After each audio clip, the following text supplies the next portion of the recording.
This is gonna be long.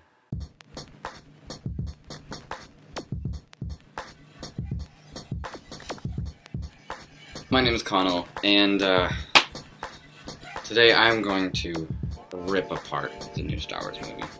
The movie came out like almost a month ago at this point, and I'm pretty late to the party, and I don't do movie reviews. But the reality is, I was looking around YouTube, and a lot of the people, most of the reviewers, they didn't really capture exactly what I wanted to say, like my, I guess, unique perspective. So here's my just very angry, discombobulated rant. I mean, I'm not unique when I say this, but I mean, I've loved this franchise since I was a kid. This is a franchise that got me to other franchises. I'm gonna be completely and fluidly frank here. I hate this movie. I hate this movie. I hate the premise. I hate everything about it. After watching this movie, this isn't just a bad movie. This is a bad Star Wars movie. And the bar for a Star Wars movie is pretty low. I was talking to my friends about this, and who are also huge Star Wars fans, and they were saying, "Look, you're being too hard on this. It's a Star Wars movie. It's not supposed to be fantastical. It's not supposed to be philosophical. It's not supposed to be mind-blowing." I look for a few basic things from Star Wars. I look for good characters that I can empathize with. I look for that basic wrestling of philosophy where, you know, should I be good or should I be bad? That's the backbone of Star Wars. And I look for space battles and just entertainment. I look for the giant explosions like every other person. I'm gonna go into more detail about this, but out of those three things that I just said, all this movie has is giant explosions. And I didn't enjoy them. The reason that the prequels and the original trilogy, the reason that those movies worked, was because you weren't questioning, at least when I watched them, and I still watch them, I wasn't questioning the overarching plot, you know, what is going on in the backdrop. This movie, it's just stupid. It's mind-boggling, the predicament it's in. I hate the new movies because the overarching plot is stupid, because it's almost identical to the original trilogy. And not only that, it does it worse. The original trilogy, what do you have? You have the evil empire that's taken over. It's represented by, I don't know, you can pick out any single dictator in the course of human history, and you can figure out, oh, you know, this relates to this. This sort of regime is exactly identical. I can empathize. I can see this in a real world setting. Obnoxious and silly as the prequels were, and how much flack they get, they still had a good overarching plot. It still made sense. I wasn't sitting there questioning it, because the plot isn't that hard to follow. It's a trade war. It's between these people who obviously, they're like, oh, you know, our taxes suck, and we think the Republic is corrupt, etc. And the Republic is like, hey, you know, we gotta do that. We have to raise our taxes because, you know, we have to look out for the common welfare. I mean, it's emblematic of the United States. The prequels were, at least that was cohesive. I wasn't questioning it. It wasn't just a stupid premise. They suck because they're just a mess. They don't make any sense. And the reason why is because because the concept is completely unoriginal. It's the same original trilogy. Again, go into analysis. I'm going to delve into the actual Star Wars canon and just destroy this because it doesn't make any sense. And this is why, looking back at the canon, the Star Wars universe, you have the Old Republic, right? Who is 1,000 years before the whatever is the Middle Republic, whatever, with Anakin Skywalker and like Obi-Wan. That's like, I don't know, I guess we can call it the Middle Republic. And they have the Old Republic before that, which was like a congruent government, whatever. Then you have the current Republic, right, that we see in the prequel movies. That lasts for 1,000 years. Right? Original trilogy, we see the Republic overthrown, and then Palpatine, etc. He comes in and is like, hey guys, I'm gonna be Emperor now because I played all y'all, and we see that, right? You know, that's the shift from government to government. But then at the end of The Last Jedi, the Empire's overthrown, and we have this new power shift, right? And we assume that it goes back to whatever the Republic was before the Empire. The new movies, they take place after The Empire Strikes Back, obviously. And that's where they messed it up. Tell me that a government, a galactic government, that has stood tall and been beneficial and just worked for 1,000 years, you're telling me that that government doesn't work again? You're telling me that the people who set up that government, who lived under it, They screwed it up so badly within like 10 years or something that this First Order can just come through. Where do they come from? They just came out of nowhere. They just comes in, takes care of business, and are the unadulterated, just complete rulers of the galaxy. What? Politicians. Leia Organa is a politician who knows what she's doing. We see that she's competent in the movies. And you're telling me that she screws it up and her colleagues screwed up so badly in burping that it becomes a situation that is worse than the Empire? You're wrong. No. You messed up. It's a stupid concept. Because the overarching plot is so important in Star Wars movies. You just need a decent, basic plot. We get that in the first two trilogies.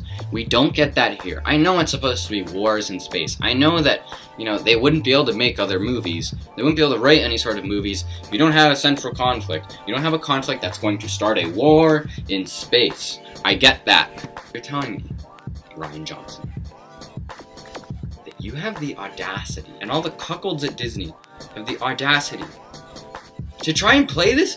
No, this is wrong. The movie is so riddled with plot holes, and there's so many gaps in the storytelling that I honestly think that a penguin wrote it.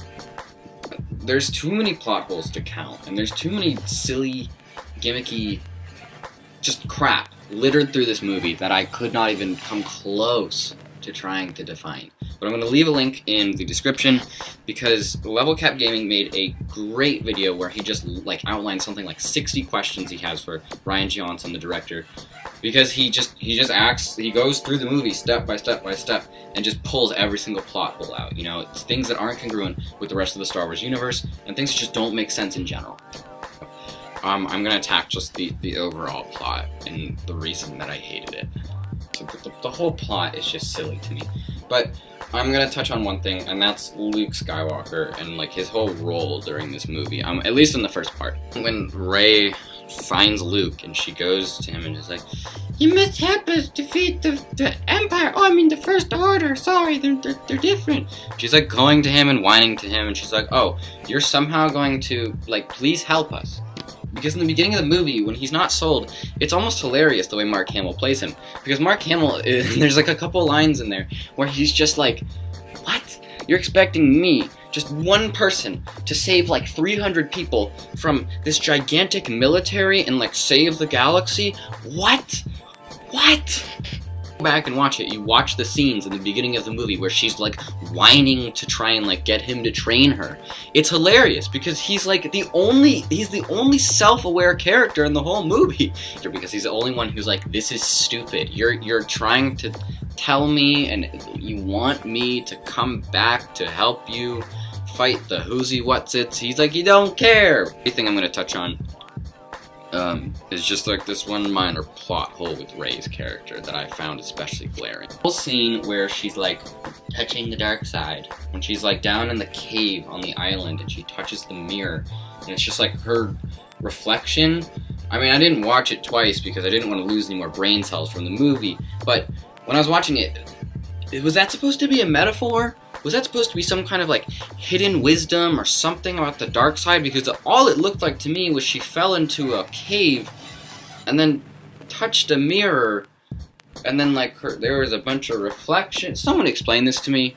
Talk to that is I'm gonna get back to this later in the video, but one of my favorite things in the entire Star Wars canon, I think I like it better than movies, is the Star Wars: The Clone Wars Cartoon Network show. Yeah, I watched the show when I was a kid. I watched it when I was 8 when it first came out and stuff, right?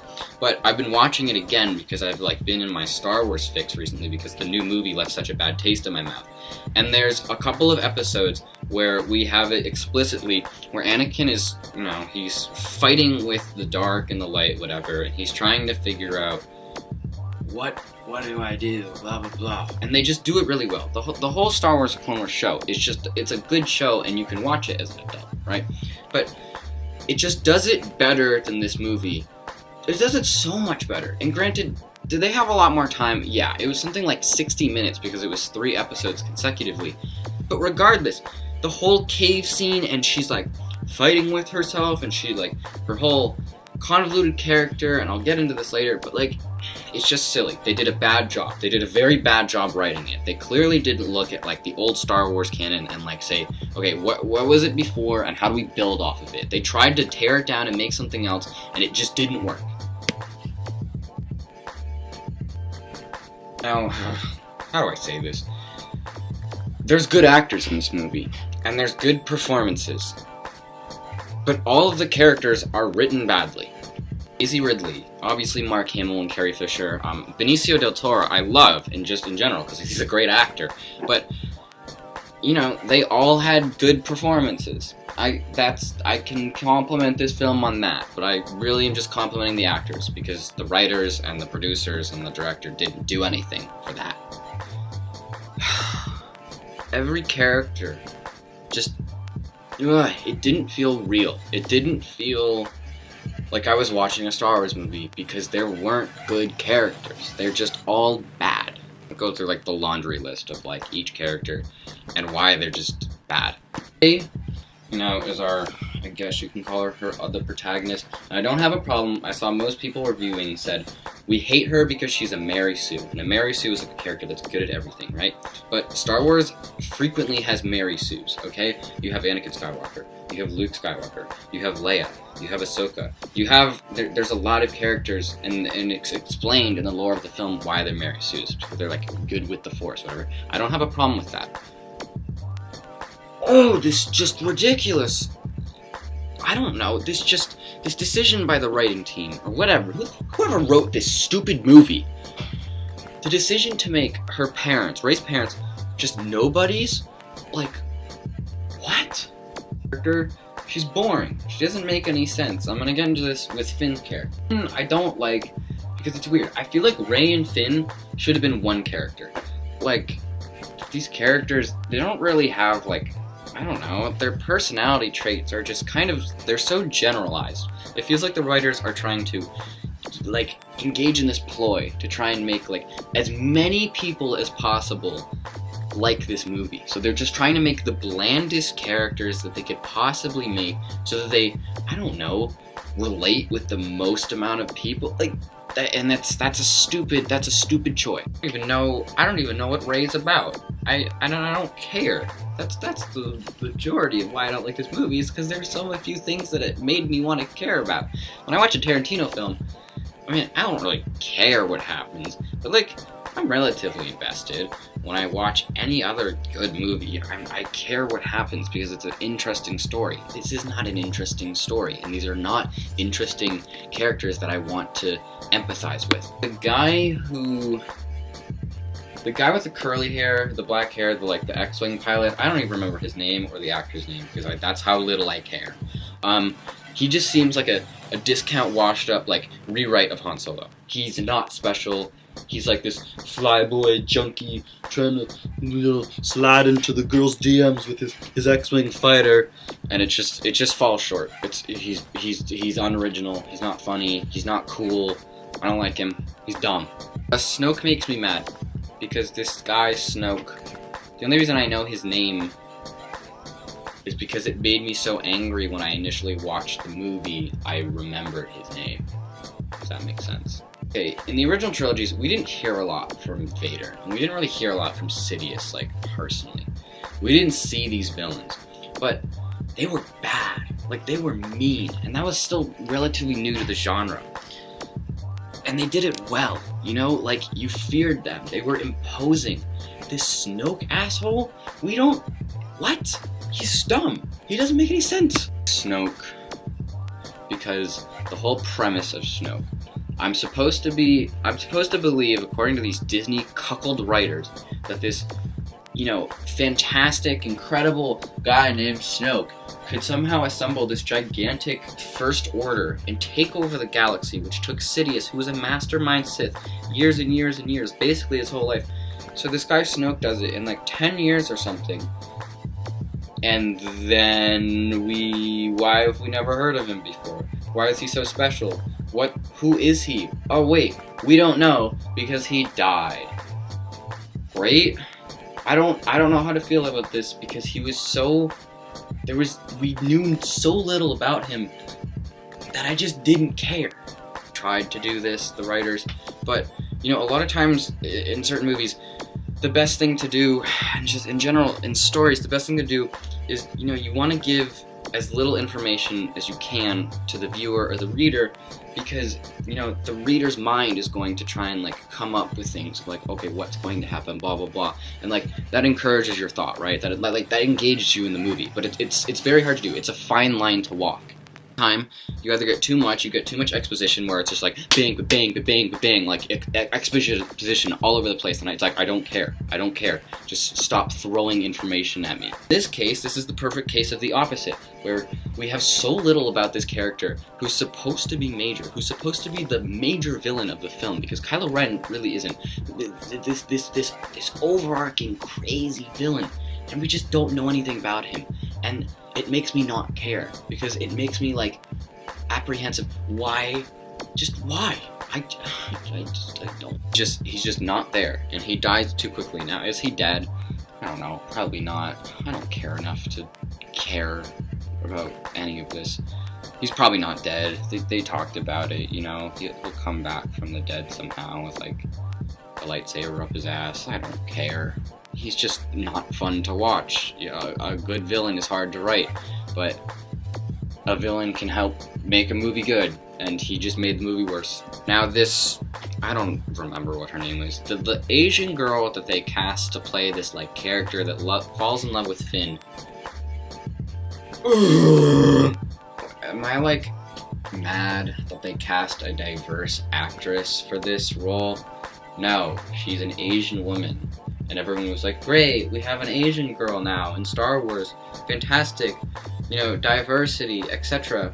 I mean, Star Wars isn't the most diverse movie by any means, but, like, Lando in the original trilogies was played by a black actor, so these movies are not, like, I don't know, white supremacy films. But the reason I didn't like her is because her character was dumb, and the actress who played her was just mediocre. I didn't care. She was boring. She didn't do a good job. It wasn't really her fault, because her character was literally an exposition machine. Everything that came out of her mouth, I either wanted to slap her for, or I wanted to throw a chair at her for, because it was like, roll, roll, roll, and everything that comes out of the machine was just like exposition, exposition, exposition, and it wasn't like, oh, this is relevant exposition that you haven't heard before. It's the exact same thing over and over again that doesn't make sense, that we already know, that we don't care about because we already heard it, and we already understand because it's not exactly a very complex plot to follow along to. Out of all of the just shit characters in this movie, the biggest sin was Kylo Ren. And, like, Adam Driver is good at, like, being kind of a boss. He's good at being, like, you know, cool, I guess, in a weird way. That's what he was in Girls. Like, this fearsome sort of manly role. But the way that Kylo Ren is written, and just the whole way the character is in these two movies, he acts like a little girl. I mean, there was so much potential for this character, because, I mean, he's Anakin's grandson, he's Han Solo and Leia's son, so that would be cool in theory, right? But no, he's this whiny girl, who, I mean, for lack of a better term, girl, he's this whiny brat. What I don't like is, because we're back to the same thing I was complaining about earlier, is they're kind of just copying exactly what Luke Skywalker was in the original trilogy. He was kind of, I don't know, I guess, fighting with the dark side, like, do I be good or do I be bad? And Kylo is obviously bad in these movies. And it's so painfully obvious, because they're trying to, like, I don't know, make it so that 6-year-olds can understand that, like, oh, what's his name? Kylo, he's gonna become a good guy. Like, if Kylo Ren does not join the rebels or whatever, doesn't join the Jedi or the good side, in the next movie, I will cut off my left foot and eat it. All of these characters have, intrinsically, is that they're all flat characters and they're all static characters. I can only really recall 2 major character arcs in the entire story. Discernible arcs that I could find from viewing the film, I mean, only one time, was the, like, Poe, Rey, the whole, like, I don't know, the girlfriend scene, whatever, the Asian chick, whatever. I guess Rey had an arc, I think. I don't know, because it was just so convoluted. The overarching problem with this entire movie, with its characters, is that no one changes, and no one does anything interesting the whole time.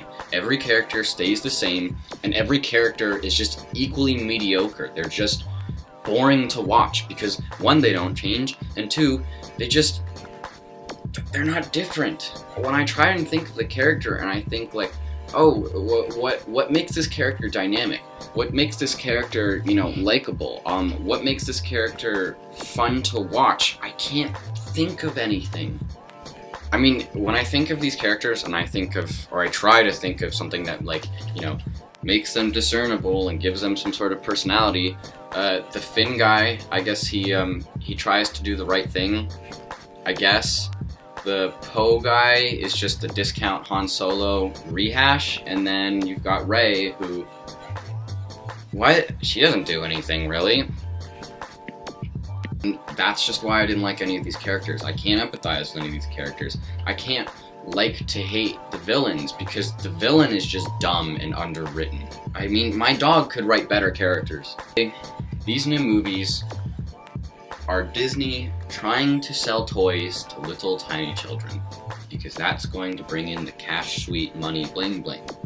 At the end of the day, they're doing a disservice to real Star Wars fans. That's my opinion. It's a dumb movie.